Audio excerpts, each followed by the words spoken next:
Peringatan, animasi ini dibuat dengan tujuan sharing pengalaman pribadi sang pengirim cerita.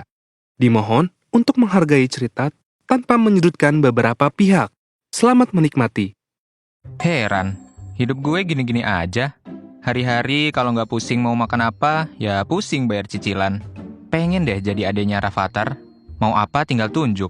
Eits, lo semua pasti pernah kan mikir gini? Capek sama hidup yang gini-gini aja. Dan berharap ada orang kaya yang mungut lo jadi anak. Hahaha, itu pernah kejadian sama gue. Kenalan dulu, nama gue Sahlan. Kalau Dahlah mah, kehidupan gue yang butek ini. Umur gue sekarang 22 tahun. Dan sekarang gue tinggal di kota supplier hujan kita, Bogor. Gue akan berbagi cerita yang mungkin buat lo semua terdengar gak masuk akal. Karena bisa dibilang, gue udah make hoki seumur hidup gue. Oke, jadi gini ceritanya. Waktu itu umur gue masih 17 tahun. Lagi imut-imutnya kayak Tinky Winky. Gue anak pertama dari 4 bersaudara yang hidup di keluarga sederhana dan anak laki satu-satunya. Adik-adik gue semuanya cewek. Bokap nyokap gue kerja sebagai buruh biasa. Ya bisa dibilang gue ini keluarga dengan perekonomian menengah. Dibilang miskin ya enggak, kaya apalagi. Sayangnya juga, gue cuma sekolah sampai SMP. Dan gak lanjut karena keadaan keluarga gue pada saat itu lagi nyungsep secara finansial. Gue juga gak keberatan untuk kerja untuk bantu-bantu ekonomi keluarga. Kebetulan, rezeki gue lagi bagus. Dan gue dapat kerjaan sebagai buruh di salah satu pabrik sepatu di Bogor. Ya lumayan lah gajinya. Buat sekedar bantu beli-beli lauk tambahan kayak bon cabe sama masako sapi. Saat itu sehari-hari gue kayak biasa. Pagi kerja, balik malam. Kadang juga balik kerja nongkrong dulu sama temen-temen. Biar gak melempem kayak Squidward. Gitu terus ngulang-ulang rutinitasnya. Sampai suatu hari, gue diajak sama saudara gue. Sebut saja namanya Mang Asep. Yang kerja di salah satu sekolah SMK sebagai cleaning service. Gue cuma diajak buat nemenin doang sih. Karena kebetulan gue belum jadi buruh saat itu. Sembari nungguin Mang Asep kerja, gue disuruh nunggu di pos keamanan depan. Was, cukurukuk, kugeru. Ketemulah gue sama Pak Satpam tua. Bisa kita sebut Pak Ojak. Gue diajak ngobrol lah tuh sama Pak Ojak kesana kemari. Biasalah basa-basi. By the way, on the way to busway, sebelumnya gue juga emang udah sering diajak ke sekolah. Jadi gue udah bestie bedah sama si Babe nih. Tibalah waktu istirahat. Dan Mang Asep pun join ke pos buat cangcimen. Bincang cihuy men, bareng kita.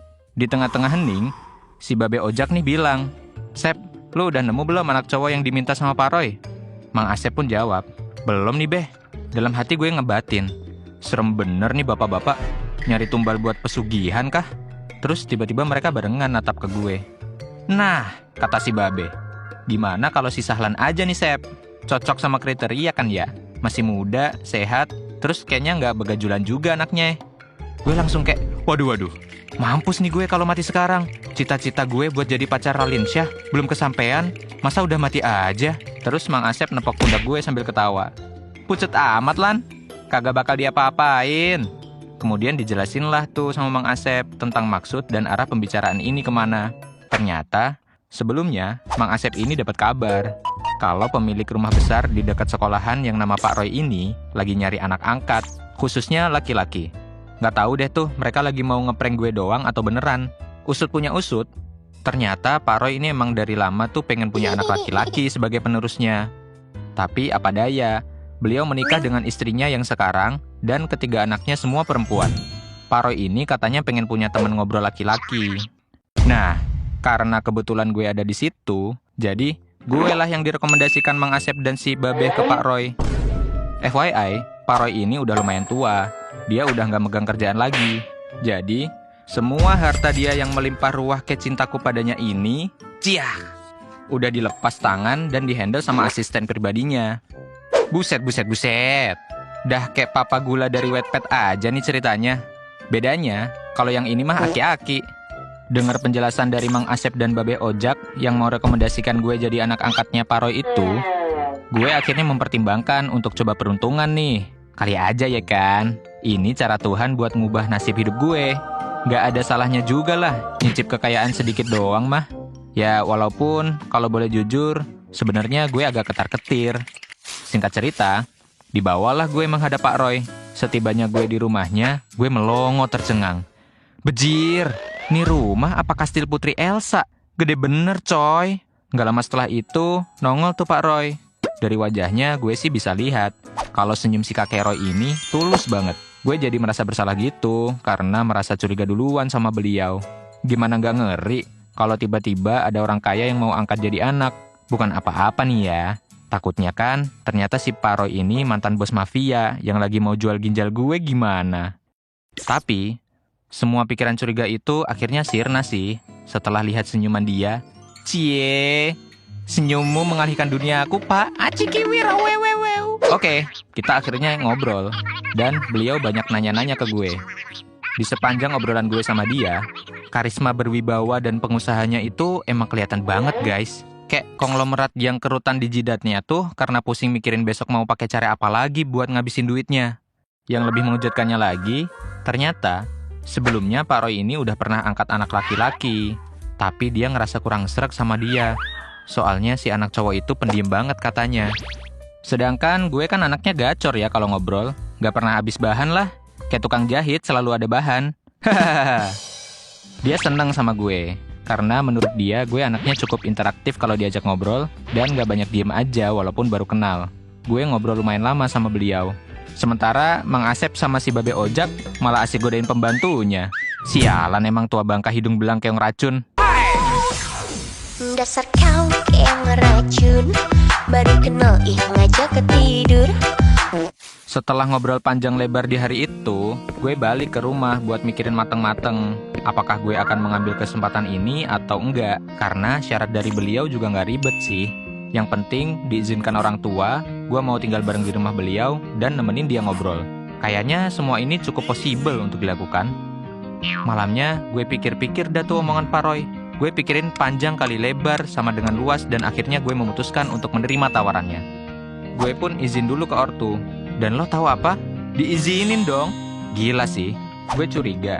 Jangan-jangan selama ini ortu gue emang ngerasa gue ini beban keluarga ya? Tapi enggak ya guys. Bercanda. Bercanda. Mau lagi? Bercanda. Fafifu was-was-was. Akhirnya, esok harinya gue pamit meninggalkan rumah, keluarga, dan teman-teman tongkrongan sekitar rumah gue. Gue juga berhenti kerja dan secara resmi jadi anak angkat Pak Roy di hari itu juga. Ketika sampai di rumahnya, lagi-lagi gue dibuat melongo ketika masuk ke dalam rumahnya. Luas banget, bejir. Belum lagi semua barang-barang yang ada di sana tuh kelihatan mewah-mewah semua. Bejir, mimpi apa gue bisa tiba-tiba jadi anak orang kaya gini? Nih, gue jelasin gimana penempatan rumahnya. Jadi, rumah ini tuh ada 4 lantai, taman yang luas, parkiran, dan ada kolam renang juga yang gede banget. Menurut penjelasan Pak Roy sih, 4 lantai ini dibagi-bagi buat anak-anaknya dan dia. Anak pertama ada di lantai 2, anak kedua dan ketiga ada di lantai 3. Pak Roy dan istrinya ada di lantai 1. Sementara gue nanti rencananya akan menempati lantai 4. Jadi, satu lantai itu khusus untuk keperluan dan kebutuhan kita masing-masing. Ini buat orang-orang yang takutan sama dedemit. Kata gue sih, mending lo lambaikan tangan aja. Lo bayangin aja tuh, selantai yang seluas itu buat lo sendiri. Bisa tuh satu lantai gue pakai buat main futsal di sana. Singkat cerita, setelah berkeliling cukup lama, akhirnya gue dikenalin sama ketiga anak perempuan dan istrinya. Mereka semua cantik-cantik dan ramah pula. Gue disapa dengan sangat manis. Malu banget gue. Ngobrol-ngobrol lah tuh kita di situ. Dan akhirnya gue tahu kalau ternyata anak pertama Pak Roy ini udah lulus kuliah dan lagi ngurusin bisnis sekarang. Anak keduanya udah mau lulus kuliah. Sementara anak ketiganya baru mau masuk kuliah. Beres kenalan hahaha, gue diantarlah sama istri Pak Roy ke kamar yang udah disiapin buat gue. Sahlan, kalau butuh apa-apa bilang aja ya, nanti disiapin. Bejir! Berasa jadi orang penting gak sih lo, Gils? Di hari pertama gue jadi anak angkat Crazy Rich ini, rasanya kayak bahagia banget, sumpah deh. Kayak langsung pengen bestian gitu sama Rafathar saat itu juga. Terus jajan Lamborghini tiap minggu. Hahaha. Setelah adaptasi beberapa hari, gue juga udah mulai paham aktivitas dan rutinitas yang harus gue lakukan setiap harinya. Kayak misalnya kalau pagi kita harus sarapan bareng sekeluarga. Begitu juga kalau makan siang. Menuju agak sore, biasanya gue nemenin bokap angkat gue itu buat ngobrol. Nah, pas udah sore, baru dah tuh gue bebas mau ngapain. Udah, gitu terus aja keseharian gue. Pokoknya tiap makan harus bareng dan kumpul di meja makan. Beberapa minggu gue menjalani hidup yang serba wah ini tanpa ada bosennya. Kerjaan gue cuma nemenin bokap ngobrol. Kadang juga gue iseng main ke kamar kakak-kakak gue. Hehe, gak ngapa-ngapain sumpah. Kita cuma bermain permainan papan, bermain tic-tac-toe, meminum coklat panas, bermain permainan papan, bermain tic-tac-toe, meminum coklat panas. Lama-lama gaya hidup gue berubah mengikuti kehidupan mereka. Sampai suatu hari, gue jajan di warung biasa dan bawa pulang makanannya gitu. Tapi pas nyampe rumah, gue dimarahin habis-habisan. Gue kaget dong. Masa cuma perkara jajanan warung aja dipermasalahkan sampai begininya? Padahal dulu ini tuh jajanan keseharian gue. Dan yang gue bawa cuma sedikit. Kayak ciki-cikian murahan bemicin yang enak banget itu loh. Dia bilang, kamu jangan pernah jajan di warung lagi ya. Kalau memang kamu mau jajan, di Aprilmart aja ya. Nih, pakai kartu kredit papa. Terserah deh kamu mau jajan apa. Gue sampai heran. Salahnya di mana coba? Gue juga nggak merasa ada perbedaan yang besar. Tapi karena udah dimarahin gitu, ya udah deh, gue nurut aja. Pernah malam-malam gue kepikiran, kenapa ya gue kok bisa seberuntung ini? Tapi kadang overthinking juga. Jangan-jangan sebenarnya ini cuma kebahagiaan yang semu. Suatu hari mereka bisa aja berbuat jahat sama gue. Makanya gue setiap malam selalu kunci pintu rapet-rapet. Kan ngeri juga ya. Kalau pas pagi tiba-tiba udah ada yang hilang aja tuh anggota tubuh gue. Tapi alhamdulillah sih, selama sebulan gue di sini aman-aman aja. Hari-hari berlalu, makin lama makin ada perasaan dan pikiran-pikiran yang mengganggu gue. Kadang kalau lagi makan enak, gue suka kepikiran. Keluarga gue makan apa ya di rumah? Udah makan belum ya?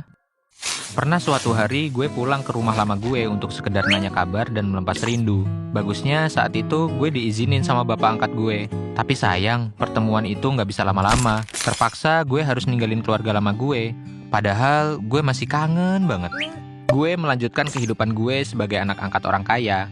Dengan rutinitas yang itu-itu aja. Lama-kelamaan gue jenuh. Dan gue ngerasa kayaknya ada yang salah dengan ini semua. Bayangin aja, rumah sebesar itu dan lantai seluas itu cuma diisi sama gue sendiri. Sedangkan biasanya kalau di rumah gue yang lama, walaupun gak luas dan banyak anggota keluarga, kita selalu sama-sama, ketawa dan bercanda bareng, ngobrol apa aja. Akhirnya, setelah pertimbangan yang cukup lama, gue memilih untuk mengundurkan diri secara diam-diam. Alias, gue kabur dari rumah itu. Gue gak pernah balik lagi setelah hari itu. Gak ada sehari pun Pak Roy gak nyusulin gue ke rumah dan mohon-mohon ke gue untuk balik lagi tinggal bareng dia. Beliau merasa gue anak yang cukup baik dan menyenangkan buat diajak ngobrol. Tapi akhirnya gue jujur, gue gak kuat kalau lama-lama tinggal di sana. Mendengar penolakan gue, Pak Roy sedih banget. Tapi dia juga gak bisa apa-apa. Dan akhirnya nyerah juga. Beliau bilang, kalau mau main ke rumah datang aja ya. Jangan sungkan, Bapak tunggu. Gue cuma menanggapi dengan senyum terima kasih. Tapi sekalipun gak pernah balik lagi ke sana sampai detik ini. Dari sini bisa diambil kesimpulan, kalau bergelimang harta gak selalu bikin kita bahagia. Emang sih gue bisa dapat apapun yang gue mau. Tapi kalau harus menukar keluarga gue demi harta melimpah ruah itu, kayaknya gak dulu deh, harta memang bisa dicari. Ya, walaupun susah kadang-kadang. Tapi buat gue, keluarga yang utama. Gimana? Cerita gue kali ini seru nggak? Kalian punya cerita menarik dan mau dibikinin animasi kayak gini? Kirim aja cerita kalian ke email guepunyacerita.id@gmail.com ya. See you!